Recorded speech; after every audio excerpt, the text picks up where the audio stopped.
Жақында түркі сериалы көрермендерді 2 жас адамның өмірімен таныстырады. Олар бала кездерінде анасы тарапынан тасталған. Нұх пен Мелек ешқашан анасының махаббатын сезінген емес. Жігіт өскенде әйелге жек көрінішпен қарап, оның істегенін ешқашан ұмытпаған болса, қыз өз анасы туралы жиі ойлап, оның қандай адам екенін, қандай көздері мен шаштары бар екенін, жалпы қандай адам болғанын түсінуге тырысты. Бірақ ағасы әрдайым оған анасының оларды тастап кеткенін айтып, оны сөгіп отыратын. Ал қыз болса, оның бәрін жақсы түсінсе де, ештеңе жасай алмайтын еді.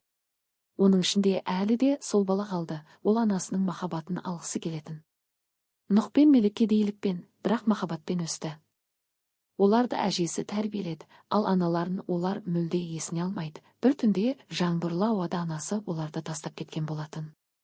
Әжесі қайтыс болар алдында немересіне бір отбасылық құпияны ашып береді.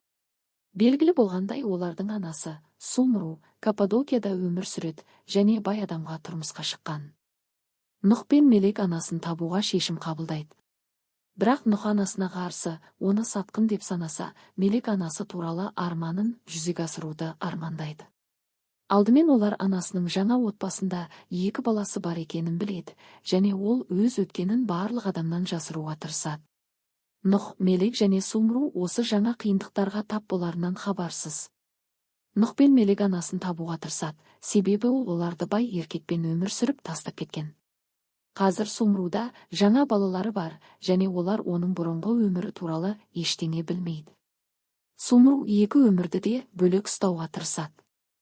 Алайда Нұх пен Мелек үйге кіріп, анасының өміріне араласуға тырысады.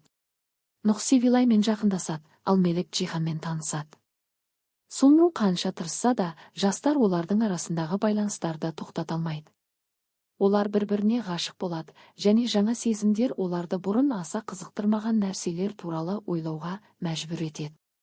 Жақында түрік сериалы өмірге әкелген адамдардың жауапкершілігі, ана болу және ата-ана болудың күрделі мәселелерін көтеріледі. Басты кейіпкерлер тасталған балалар, олар өз анасының неге оларға осылай жасағанын білу үшін бәріне дайын.